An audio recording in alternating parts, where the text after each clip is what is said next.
Muy buenas tardes para todos, bienvenidos a la clase de competencias ciudadanas del día de hoy. Para el día de hoy tenemos dos aristas muy importantes dentro de nuestra clase. La primera es acá formas de gobierno y transformación social, y por último son nuestros ejercicios prácticos y herramientas para eh, poder contestar de una forma adecuada la prueba saber, y también adaptar como cierta información que nos pueda ser útil tanto para nuestra vida académica cotidiana como pues para poder obtener el mejor puntaje dentro de las pruebas de estado. Listo, perfecto. Entonces tenemos el primer ejercicio. Vamos a leerlo pausadamente y a medida que lo vayamos leyendo, pues vamos a desarrollar ideas principales tanto de cuestiones de estado y de transformación social, que es el eje principal de esta clase de competencias ciudadanas.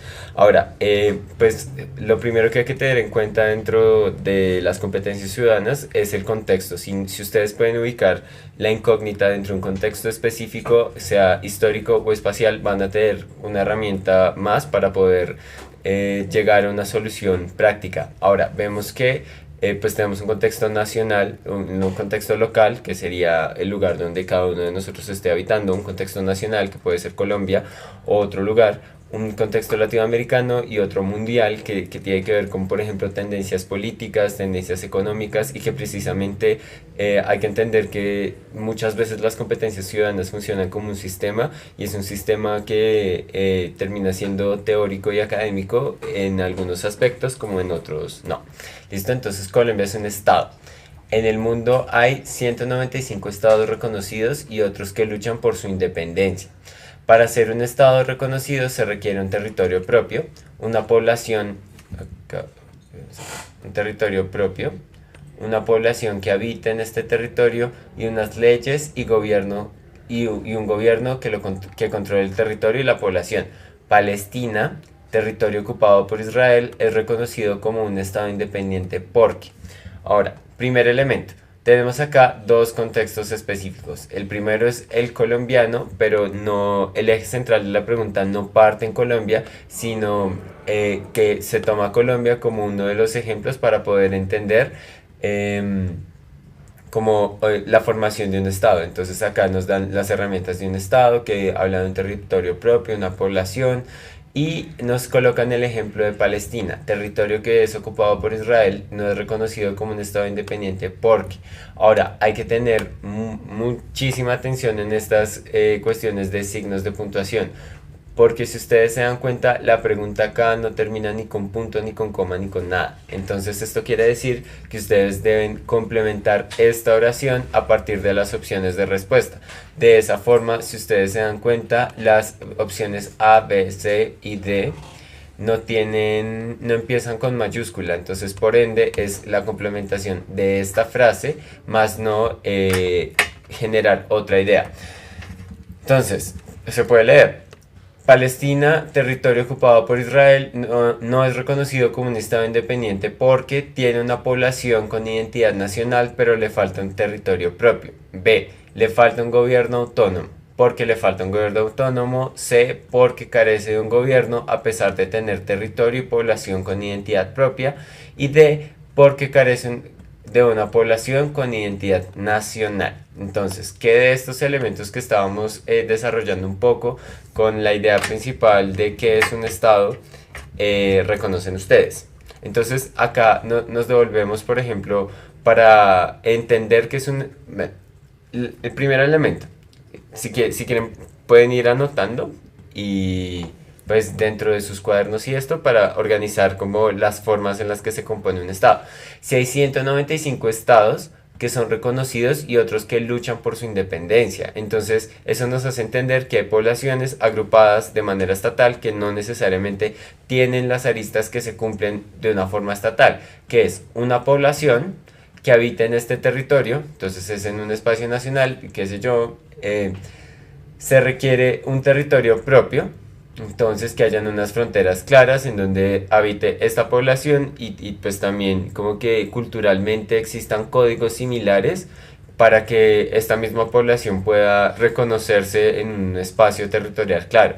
Otro, una población que habite ese territorio y unas leyes y un gobierno que controle este territorio y a la población. Entonces, creo que la parte legislativa es una de las partes como sumamente importantes del Estado, pues, porque si ustedes se dan cuenta, son ellas quienes rigen qué tan grande o qué tan amplio es el territorio y cómo se puede convivir o hacer lazos sociales dentro de él. Entonces, ya después de dar más elementos dentro de la pregunta, ¿cuál respuesta creen que es? Bueno, profe, para esta pregunta los estudiantes dicen que es la C. La C. Carece de un gobierno a pesar de tener todos. No hay ninguno. Sí, todos. Listo. Bueno. Para todos los que respondieron la C, vamos a detenidamente volver a analizar las cosas. Listo, vamos a ver los elementos por los cuales es la A y no es la C. Entonces la C nos dice, volvamos a leer, ya que les di el elemento de que acá precisamente no terminan puntos, sino que es una idea. Sigamos leyendo. Palestina, territorio ocupado por Israel, no es reconocido como un estado independiente porque carece de un gobierno a pesar de tener territorio y población con identidad propia. Entonces, si nos devolvemos un poquito, acá dice Palestina, territorio ocupado por Israel. O sea, el territorio que está demarcado para Palestina, en ese territorio hay una construcción de Estado nacional israelita. Eso tiene que ver que las códigos culturales que son pues que están en Palestina no tienen un territorio propio, sino que precisamente ese territorio es respuesta de Israel. Porque es la A. Entonces, volvemos a leer. Porque tiene una población con identidad nacional, pero le falta un territorio propio, porque ya sabemos que este territorio propio es un territorio ocupado por Israel. Pero su población y la identidad que ellos tienen, o sea, la construcción de códigos culturales, la forma en la que habitan su espacio, la forma en la que históricamente se han constituido como un estado, porque todo estado tiene una historicidad, entonces cada uno ha tenido cierto tipo de procesos que los han llevado a entenderse como una construcción cultural que puede tener distintas dentro de pero hay unos patrones como por ejemplo el idioma, o ciertos platos típicos o ciertas formas de generar un léxico. Ese tipo de cosas son las que diferencian mucho, por ejemplo, esta identidad de territorio propio. Pero este territorio propio no existe para Palestina porque es un territorio habitado por Israel, entonces por ende nuestra respuesta es la A. Recuerden que cada vez que ustedes tengan alguna duda o sugieran algo o necesiten que nos devolvamos a algún punto dentro de la presentación de competencias ciudadanas, como también decirme como qué perspectiva les gustaría profundizar más dentro del tema, pues lo podemos hacer sin ningún inconveniente y así vamos a seguirnos construyendo. ¿Listo? Entonces veamos el ejercicio 2. El ejercicio 2 es un poco más extenso y es un poco más local. El primero tenía la intención de explicar, por ejemplo, las razones por las cuales, bueno, los elementos por los cuales constituye un estado, que creo que es algo muy importante para reconocer, para que ustedes también empiecen a estructurar su ámbito político y social de cómo opera las cuestiones estatales y quién las compone o por qué hacemos parte de estas. Entonces, ahora vamos a tocar un tema un poco más que converge mucho a la construcción estatal, que tiene que ver con la interculturalidad de todo tipo de población que habita dentro de un estado, y es muy normal que dentro de las pruebas ICFES o demás ustedes encuentren elementos de esta característica porque pues constitucionalmente Colombia está constituido como un estado pluriétnico, entonces eso hace que existan muchísimas aristas y que estas aristas también se reconozcan dentro de las pruebas de estado. Entonces, las zonas de reserva campesina, entre paréntesis ZRC, nacieron en medio de las grandes movilizaciones de los colonos cocaleros que buscaban impedir que el gobierno los sacara de la reserva de la Macarena, donde la imposibilidad de titulación de sus predios los amparaba de una invasión de terratenientes. El gobierno les propuso levantar la zona de reserva forestal existente al sur del Guayabero, para que allí hicieran finca, para que allí hicieran finca. Los campesinos que venían expulsados de Ariari reviraron, reviraron, sí, aceptaron esas tierras, pero con la condición de que sea una región donde el latifundio no pueda entrar y nosotros no podamos defendernos con algo así como una reserva indígena. Lo anterior es un fragmento de una columna de Alfredo Molano teniendo en cuenta las declaraciones de los campesinos y el concepto mismo de las zonas de reserva campesina. Se puede decir que este párrafo se explica que dichas zonas se crearon y adjudicaron para. Entonces, ¿qué nos están pidiendo acá? Nos están dando una estructura un poco clara de la forma en la que se manejan las zonas de reserva campesina y hay un punto central de donde se manejan. Entonces, acá recuerden la temporalidad y la espacialidad para todo tipo de preguntas. Creo que es una de las opciones que más nos ubican. Entonces dicen, nacieron en medio de grandes movilizaciones de colonos cocaleros que buscaban impedir que el gobierno lo sacara de la reserva de la Macarena.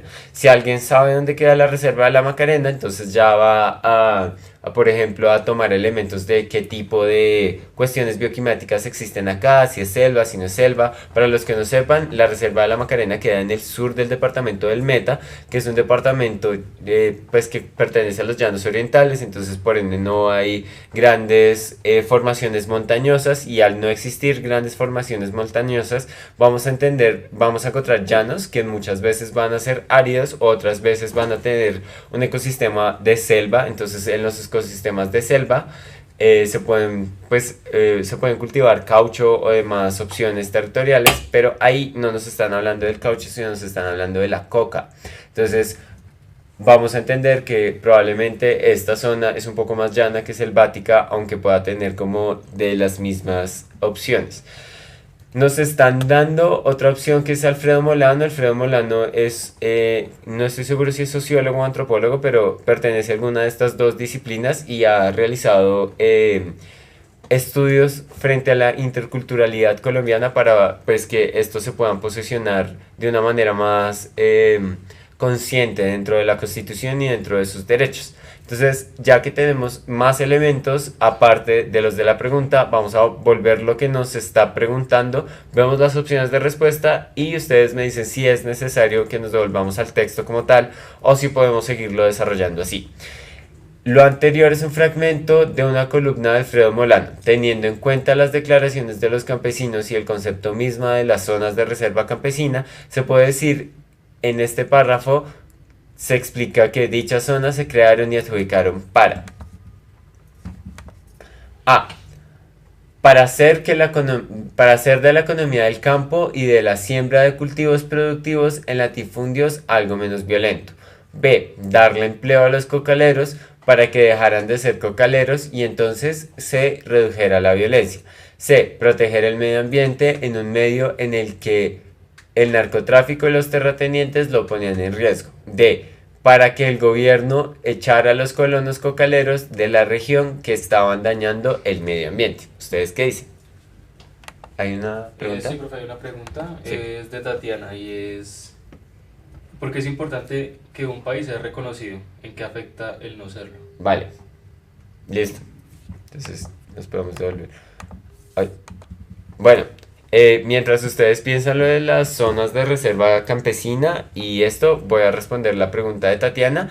Pues realmente este reconocimiento como país, como Estado-nación, bajo unas leyes, bajo ciertos códigos culturales de la población y una política económica, va a hacer que este espacio determinado como Estado pueda tener inversión para que se mejore la calidad de vida de estas personas. Entonces, claro, si se reconocen como un Estado, entonces empieza a operar como esta independencia de una autonomía dentro de leyes, unas influencias basadas en su propia cultura o en su propia regionalismo, si se tiene, y también esto va a estar soportado por unas políticas económicas, y estas políticas económicas van a ser, por ejemplo, bueno, en el caso del capitalismo, van a hacer que tanto la exportación como la importación, o sea, lo que se sale del país como lo que entra del país, regule la economía y permita que la calidad de vida de sus habitantes pues puedan acumular más o menos dentro del sistema capitalista, que es el sistema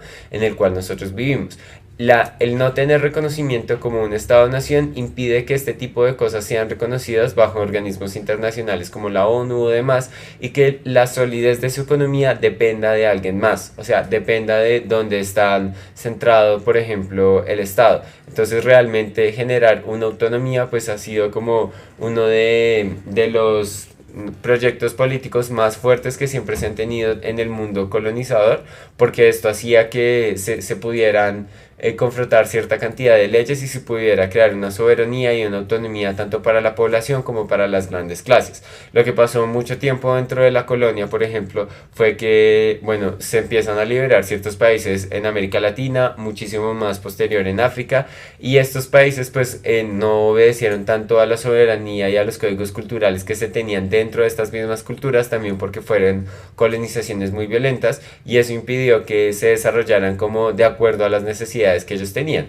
Sin embargo, pues a través de distintos escenarios como de movilizaciones sociales, de distintas disputas que se han dado hacia el Estado, pues se ha logrado como cierta soberanía que se necesitan los pueblos para el reconocimiento a nivel mundial de una soberanía económica, de una población, de un acto legislativo que los haga sentir más cómodos. No sé si te respondí bien, Tatiana. Si tienes alguna otra duda, me lo dices, y Alejandro me la hace saber. ¿Hay algo más?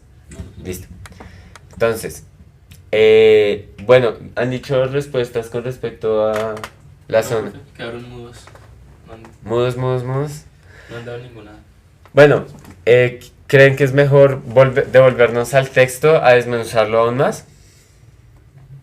Todo les quedó claro dentro del texto. ¿Qué dice? Sin embargo, miremos acá, que es lo que nos están pidiendo, que dice: lo anterior es un fragmento de una columna de Alfredo Molano. Ya les conté quién era Alfredo Molano, más o menos cuál es el perfil que manejan, teniendo en cuenta las declaraciones de los campesinos y el concepto mismo de las zonas de reserva campesina. Se puede decir en este parágrafo que se explica que dichas zonas se crearon y adjudicaron para. Entonces acá nos está diciendo cuál es la razón general de las zonas de reserva campesina, por qué se crearon y por qué se adjudicaron. Entonces, lo primero que vamos a hacer es ubicar una zona de reserva campesina. Acá nos dan el ejemplo de la Macarena. Si es una zona de reserva campesina, se supone que es un lugar donde en últimas los campesinos van a tener cierta cantidad de autonomía tanto en sus cultivos como en la forma en la que han desarrollado su vida. ¿Por qué? Porque precisamente, que se conecta a la pregunta anterior del Estado, es que es muy probable que los actos legislativos dentro de la estructura estatal, por ejemplo de Colombia, muchas veces no reconociera al campesino con sus códigos culturales y la forma en la que habían llevado su vida. Entonces esto hacía que se desdibujaran cierta cantidad de prácticas que ellos tenían dentro del campo, dentro de cómo desarrollaban su vida, y pues que simplemente se desdibujaran y entraran otro tipo de formas de explotar la tierra, puede decirse así, con cuestiones de multinacionales o demás, y eso hacía que pues la soberanía del campesino no existiera. Por eso se empiezan a crear ciertas zonas, que eso es lo que acá nos está hablando a grandes rasgos. Sin embargo, vamos a retomar el texto para ver qué elementos textuales nos están hablando de acá. Las zonas de reserva campesinas, ZRC, nacieron en medio de las grandes movilizaciones de los colonos cocaleros que buscaban impedir que el gobierno los sacara de la reserva de la Macarena. Ya hablamos acá de dónde queda la Macarena, qué hay en la Macarena. No sé si alguien sea de esta zona del país, tal vez va a tener como un reconocimiento más grande, y también van a reconocer las plantaciones de coca que existen en muchos lados dentro de Colombia. Listo, entonces de la Macarena, donde la imposibilidad de titulación de los predios los amparaba de una inversión de terratenientes. Entonces acá hay otro elemento gigante que son los terratenientes.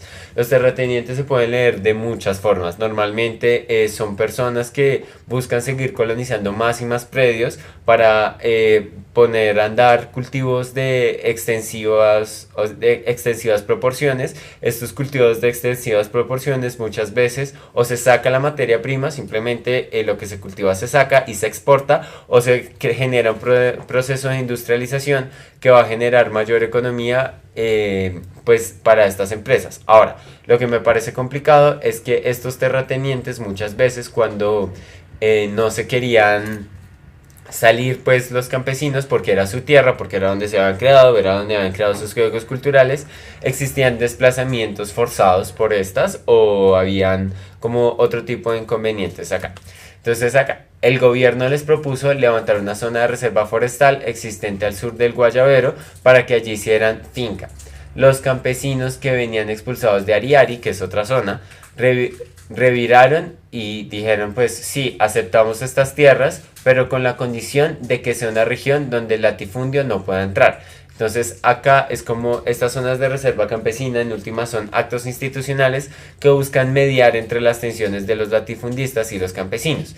Entonces el latifundio no puede entrar y nosotros podamos defendernos con algo así como una reserva indígena. Las reservas indígenas también son zonas territoriales de soberanía cultural y física para generar todo tipo de prácticas y para reconocerse también como una población que hace parte dentro de Colombia. Vamos a volver a leer esta, ya explicamos como más puntualmente, vamos a volver a leer la incógnita y volvemos a ver las opciones de respuesta, a ver ustedes qué piensan. Lo anterior es un fragmento de una columna de Alfredo Molán, teniendo en cuenta las declaraciones de los campesinos y el concepto mismo de zonas de reserva campesina, se puede decir que en este párrafo se explica que dichas zonas se crearon y adjudicaron para A. Para hacer de la economía del campo y de la siembra de cultivos productivos en los latifundios algo menos violentos. B. Darle empleo a los cocaleros para que dejaran de ser cocaleros y entonces se redujera la violencia. C. Proteger al medio ambiente en un medio en el que el narcotráfico y los terratenientes lo ponían en riesgo. D. Para que el gobierno echara a los colonos cocaleros de la región que estaban dañando el medio ambiente. ¿Ustedes qué dicen? Pero ¿han escrito algo más?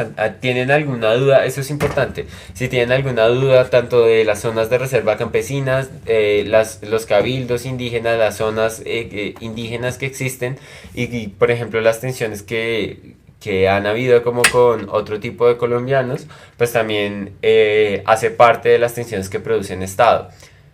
Listo, ya tenemos respuesta de Jonathan, Diana, Juliana.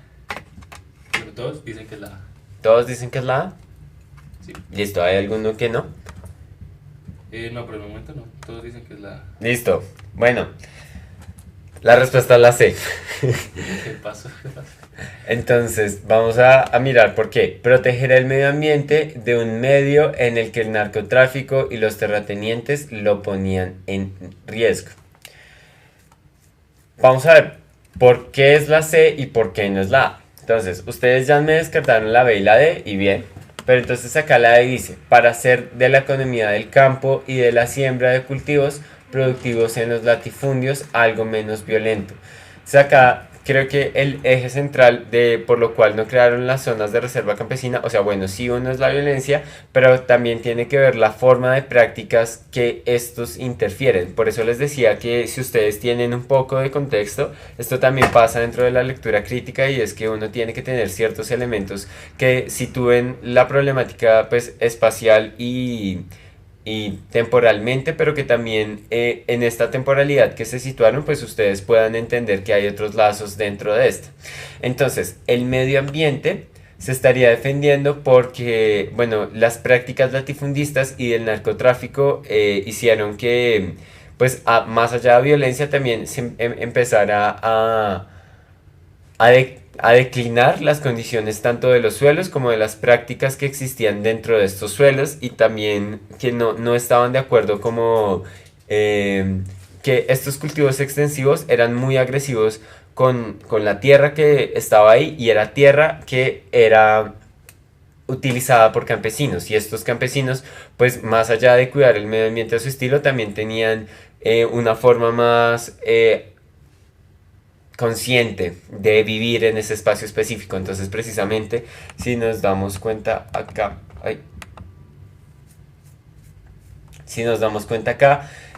nos habla de espacios generalizados como la reserva de la Macarena, precisamente porque es una reserva, de Ariari, que también es una zona de los llanos.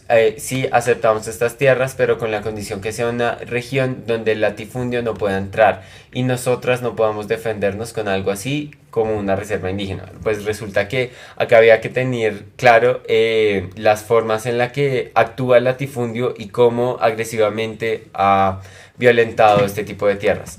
¿Hay una duda? Sí, profe, hay una pregunta de Jonathan y es, ¿qué es latifundio? Vale. Eh, Listo. No sé, ¿puedo rayar acá? Ah, wow. Listo. Entonces, tenemos nuestra parcela. Los campesinos estaban divididos así, por ejemplo, entonces acá es una familia de 5 personas. Acá vivía otra familia de 5 personas. Acá vivía una familia de 2 personas. Y acá vivía una familia de 4 o 5 personas.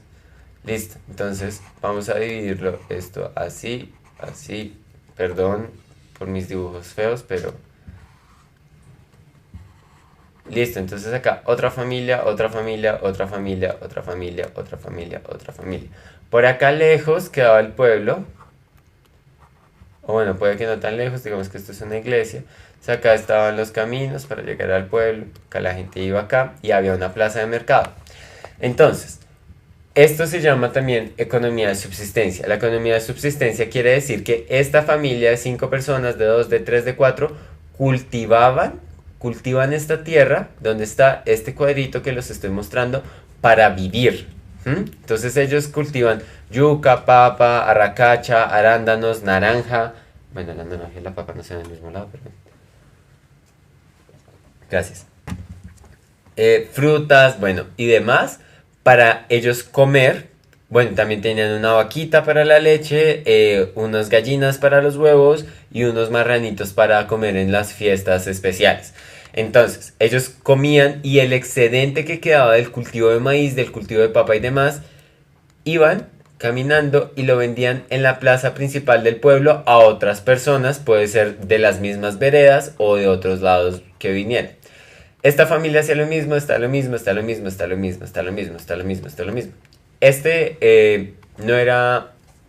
Era un pequeño espacio. Era un pequeño espacio donde se podía cultivar, tener una vaca y gallinas y ya. Este también, este también, este también. Pero la estructura del latifundio tiene que ver con... Esto es un latifundio. No hay parcelas, no hay nada y todo es un cultivo extensivo de normalmente un producto. Entonces, digamos, esto es un latifundio de caña. Toda esta parte que probablemente que es del mismo tamaño de esto, donde vivían 1, 2, 3, 4, 5, 6, 7, 8, 9, 10, 11, 12 familias, todas estaban cubiertas de caña. Ya no habían vacas, ya no habían casas, ya no había nada. Esta es la pelea que precisamente estaba dando la pregunta, que dice que las zonas de reserva campesina están protegidas estatalmente para desarrollar la vida campesina y pues que ellos también pudieran generar sus cultivos y su economía a través de la venta que se da tanto en la plaza como bueno en otros lados. Ahora, recuerden que el latifundio tiene que ver con una gran parcela extensiva de tierra que normalmente está dedicada a un solo cultivo y que esta persona pues vive de la extracción de recursos del suelo para crear una gran, ¿cómo decirlo? Un gran cultivo y que esto se exporte para que llegue a su empresa o a su negocio familiar. Normalmente, en algunos casos, estos latifundios se armaron desplazando a cada una de estas familias para consolidar su cultivo masivo. ¿Me hice entender bien? ¿Hay alguna pregunta? ¿Todo quedó claro? ¿Cómo se llama el chico? ¿Julián? Jonathan. Jonathan, sí quedó claro y sí me quedó claro. O si no, volvemos a explicar. También sí quedó claro lo de la economía de subsistencia. Esto es una representación del campo colombiano. Acá esto es... No sé si puedo escribir.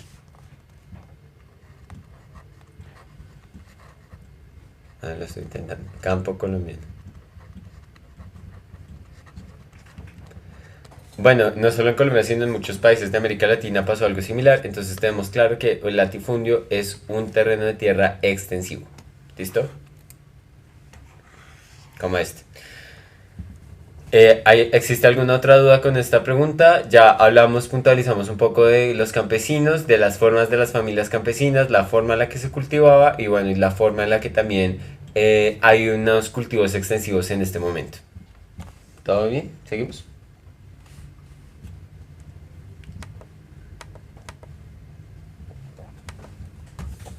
Listo.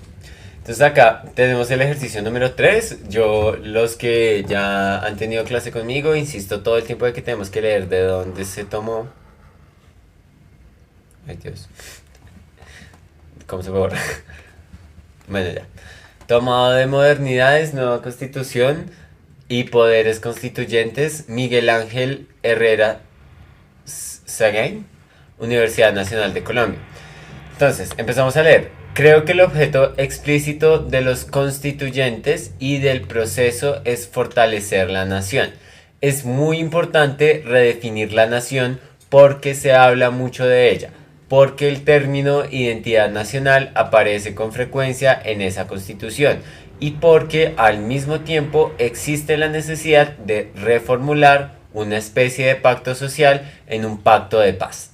Fortalecer la nación y crear realmente un pacto de paz son caminos que se van a recorrer ampliando lo que llamaría inclusión. ¿Listo? Entonces, esto es un fragmento que ya sabemos de dónde se tomó.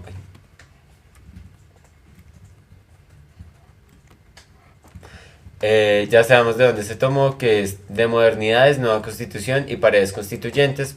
Probablemente esto sea un tema, un texto de ciencia política que investiga la estructura política tanto del Estado como que se ha dado desde distintas áreas. Entonces, vamos a ver las opciones. Vamos a ver la pregunta primero. Si nos están diciendo, si no hay como una pregunta tan puntual, es porque probablemente sea una inferencia de este texto. Entonces ahí dice, la elaboración de un nuevo pacto social representado en la Constitución de 1991, la conformación de la República de Colombia oficializado en la Constitución de 1830, el proceso de una nueva creación denominada la Gran Colombia oficializada en la Constitución de 1821, la transformación del sistema de gobierno federalista en centralista oficiado en la Constitución de 1886. Recordemos, para las personas que no lo tienen claro, la Constitución en la cual nos está rigiendo ahorita es la de 1991, que es de la última década del siglo XX. Y la Constitución anterior a esta era de 1886. Imagínense, esto es más de un siglo en donde se cambia la Constitución. O sea, hasta el año 1991 nos seguíamos rigiendo por estas mismas leyes. Que es acá, acá nos da las herramientas para la inferencia que es con respecto a lo federalista y a lo centralista. Cambiar de federalista a centralista. Centralista tiene que ver que todo el poder está en el centro económico, que es en este caso Bogotá. Bueno, acá nos surgió una pregunta muy interesante y es, no sé si todas las personas que están viendo esta transmisión sean de Colombia. Si no son de Colombia, nos pueden escribir también y buscamos como ejemplos un poco más generalizados tanto en América Latina para que, o pues igual no está de más también aprender cosas de Colombia. Pero bueno, entonces, Bogotá. Constitución 1991-1886. Volvamos a revisar el texto. ¿Qué es esto? Y nos vamos a dar cuenta de cuál es de este texto, cuál es el más cercano a qué constitución. Creo que el objetivo explícito de los constituyentes, que son la Asamblea Constituyente, quien propone una nueva constitución, y del proceso es fortalecer la nación. Es muy importante redefinir la nación porque se habla mucho de ella, porque el término de identidad nacional aparece con frecuencia en la constitución y porque al mismo tiempo existe la necesidad de reformular una especie de pacto social, un pacto de paz, fortalecer la nación y crear realmente un pacto de paz son caminos que van a recorrer ampliando lo que se llamaría la inclusión. ¿Cuál creen ustedes? Listo, profe, para esto nos dicen que es la A. Todos. Sí, señor. ¿Entendieron lo de las dos constituciones pasadas? ¿Todo bien? O sea, en serio, no hay problema. Me devuelvo lo que necesiten. Sí, efectivamente, muy bien a todos los que respondieron la A. Creo que el contexto que nos da el texto es un contexto que habla mucho del siglo XX y esta construcción de paz, de nación, de identidad. Es una construcción que en últimas se piensa dentro de la Constitución del 91, que obviamente pues ahorita a medida que el tiempo ha ido avanzando pues han salido otros debates, pero pues es la Constitución por las cuales nos está rigiendo ahora en el 2019. Vamos con el ejercicio número 4.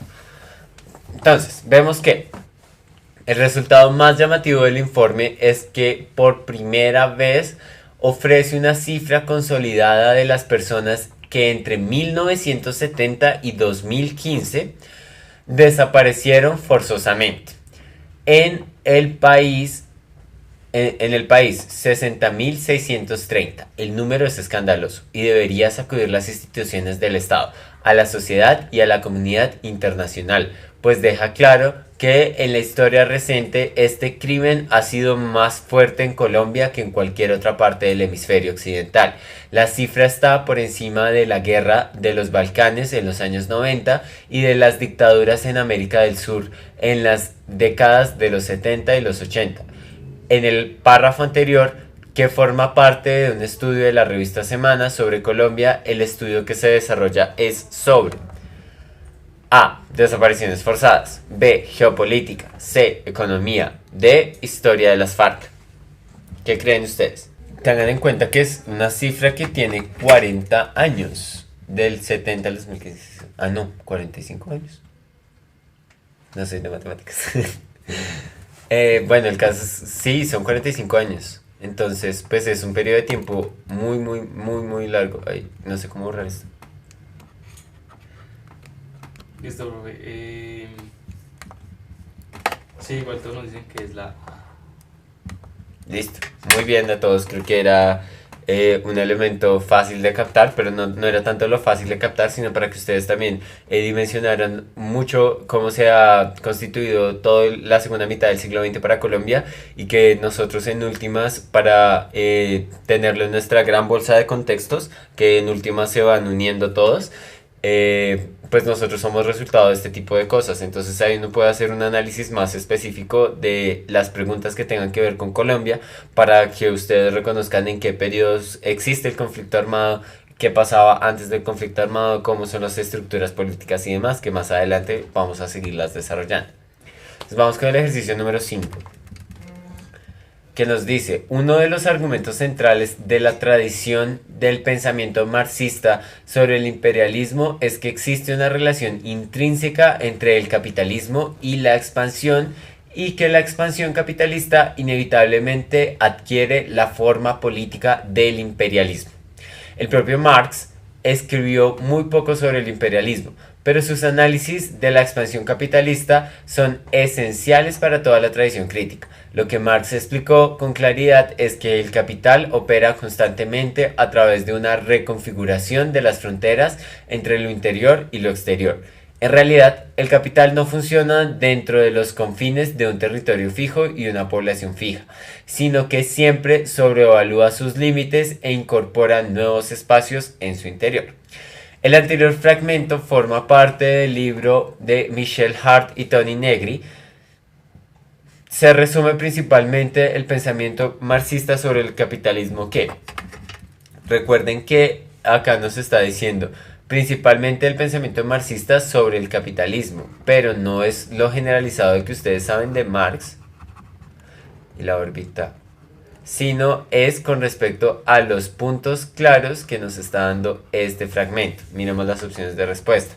A. El capitalismo en cada territorio domina de manera distinta. B. El capitalismo impone a todos los presidentes y políticos del mundo. C. El capitalismo es como una red que se impone y expande en todas las direcciones. D. El capitalismo nunca cambiará. Recuerden que para las personas que estuvieron en la clase pasada hablamos de sistemas políticos. Dentro del sistema político del capitalismo, recuerden cuáles eran estas dos claves para que el capitalismo pudiera andar y ¿Cómo se relacionan con lo que el análisis que nos está haciendo Michel Hart y Tony Negri? ¿Qué dicen ustedes? Bueno, profe, Felipe, Diana, Ingrid, Ferney. Diana dicen que es la C y... Ah, bueno, Valentina nos dice que es la D. D, vale. Solo ella dice que es la D, el resto la C. Vale. Bueno, muy bien para todas las personas que respondieron la opción C. Pues sí, yo creo que el autor es muy claro el momento de demostrar la versatilidad del capitalismo y que realmente es un sistema económico que ha tenido muchas fases y que en estas fases ha sido versátil y muy audaz para poder reconfigurarse y seguir actuando bajo lo que se necesite. Recuerden que pues hubo una pregunta en la última clase y la fase en la que estamos viendo el capitalismo se nombra neoliberalismo para las personas que no estuvieron la vez pasada. Entonces vamos con el ejercicio 6 y bueno, al finales del siglo XVIII ocurrió uno de los acontecimientos más importantes para la historia mundial, la Revolución Francesa. Los intelectuales de la época se cansaron de las malas prácticas de la monarquía absoluta de el rey Luis XVI y exaltaron pensamientos filosóficos que culminaron con el estallido de esta revolución. Las consecuencias de este golpe de la monarquía absoluta fueron su derrocamiento, la propagación de los ideales de libertad, igualdad entre los conciudadanos y su reconocimiento constitucional, la pérdida de la hegemonía de la religión y la abolición del feudalismo como sistema económico del Estado. De lo anterior se puede afirmar que, bueno, la razón por la cual yo traje una pregunta en este caso de la Revolución Francesa es porque en últimas ustedes también se den cuenta que la constitución de los estados nacionales no solamente ha sido un eje central de este siglo o un eje central de los siglos anteriores, sino que precisamente en el siglo XVIII, hace muchísimo tiempo, ya hubo como unos elementos que estallaron y que fueron claros políticamente para situaciones actuales que vemos en Latinoamérica y que precisamente todavía siguen a la vanguardia de pedir derechos dentro de estas situaciones revolucionarias y de estatales. Bueno, entonces vamos a leer la pregunta. De lo anterior se puede afirmar que, entonces recuerden que es un sondeo rápido de la Revolución Francesa, de los momentos en los que estaba, y hay un eje principal y es que se dice derrocar la monarquía absoluta. Eso es, creo que es la síntesis más grande que da este texto, más los elementos que están en el siglo XVIII, Luis XVI y demás. Entonces vemos que A. La Revolución Francesa buscó implementar en un principio los ideales de la libertad, igualdad dentro de la monarquía absoluta de Luis XVI. B. Se dio la pérdida de la hegemonía de la religión. Esto pues los revolucionarios en su mayoría eran ateos ya que desconocían la existencia de Dios. C. La Revolución Francesa se originó por el descontento de las élites aristócratas en el sistema económico, pues no podían obtener más territorios debido a las malas prácticas económicas y distributivas de la monarquía. D. La Revolución Francesa tuvo como objetivo acabar con las prerrogativas de la monarquía absolutista e instaurar una nueva forma de gobierno, donde las personas del común pudieran participar, es decir, la implementación de la democracia como fuente o poder de la soberanía popular. ¿Ustedes qué dicen? ¿Hay alguna duda? Mientras responden, yo creo que resolver la duda de Felipe y es, ¿el capitalismo lo podemos ver en los intercambios internacionales? Listo, Felipe. Sí, sí se puede ver en los intercambios. Bueno, hay muchos tipos de intercambios. Si estás hablando con respecto a los intercambios económicos, es como una de las síntesis más grande del capitalismo, porque era lo que estábamos hablando de que le da más valor a una moneda que a otra, y es precisamente la cantidad de importaciones y exportaciones que está dando. Las exportaciones que normalmente se están dando para consolidar la economía nacional son importaciones de industrialización en masa. Estas importaciones de industrialización en masa, por ejemplo, en un primer punto se vieron en la revolución industrial en Inglaterra con la máquina a vapor y la producción de telas con la materia prima que venía de la India. Esto generó cierta cantidad de acumulación gigante que posesionó al país de una forma más grande para tener soberanía dentro de otros territorios. Esto fue lo que pasó luego en Estados Unidos, que es todavía como uno de los países más soberanos en cuestiones capitalistas, porque el sistema económico intercambia muchísimo de industrias, de producción industrial audiovisual, técnica, y bueno, de muchos espacios más que Estados Unidos produce a gran masa. Pero no necesariamente tiene que ser un producto industrializado, aunque los productos industrializados son los que se transan con mayor dinero, sino que muchas veces es materia prima. ¿Que es materia prima? Pueden ser caucho, petróleo y demás, que son elementos que se utilizan para transformar allá, para industrializar y que se vuelven a vender a estos países, pero ya en otra presentación pues industrializada y con un eje práctico. Otro de esos es China, que pues creó un proceso de industrialización tremendo hacia muchos espacios y pues está consolidada de una manera muy fuerte. ¿Sí? ¿Quedó claro, Felipe? Sí, Felipe. Listo, ya tenemos opciones de respuesta y bueno, Ingrid dice que es la C. Y las demás respuestas van por la D. C o D. Listo, vamos a ver. Lo siento, Ingrid. Bueno, muy bien para todas las personas que respondieron la D. Vamos a volver a leer la opción. La Revolución Francesa tuvo como objetivo acabar las prerrogativas de la monarquía absolutista e instaurar una nueva forma de gobierno donde las personas del común pudieran participar, es decir, la implementación de la democracia como fuente de poder de soberanía popular. Bueno, resulta que este era la opción que acoplaba más las incertidumbres del texto, que era un texto que hablaba tanto de la monarquía absoluta y de los valores que se crearon en la Revolución Francesa, que son libertad, igualdad y fraternidad en mayor de los casos, y bajo estos valores pues se consolida parte de la democracia. Entonces precisamente esa es la soberanía más grande que tiene esta parte. Bueno, a todos ustedes les agradezco mucho. Por hoy se nos acabó el tiempo dentro de Competencias Ciudadanas. Por favor, cualquier argumento, cualquier aclaración que tengan dentro, la escriben. Alejandro me la hace saber a mí. Si quieren profundizar en otro espacio de competencias ciudadanas, pues nos pueden escribir y podemos diseñar una clase que también tenga que ver con este tipo de cuestiones para hacerla teórica y más práctica. Sin embargo, hoy tenemos elementos para reconocer el Estado, para reconocer las transformaciones sociales y que a través de esta consolidación de estados nacionales han existido múltiples inconformidades sociales que han producido cambios dentro de los estados. Bueno, muchas gracias a todos, espero tengan una muy buena semana y nos estamos viendo.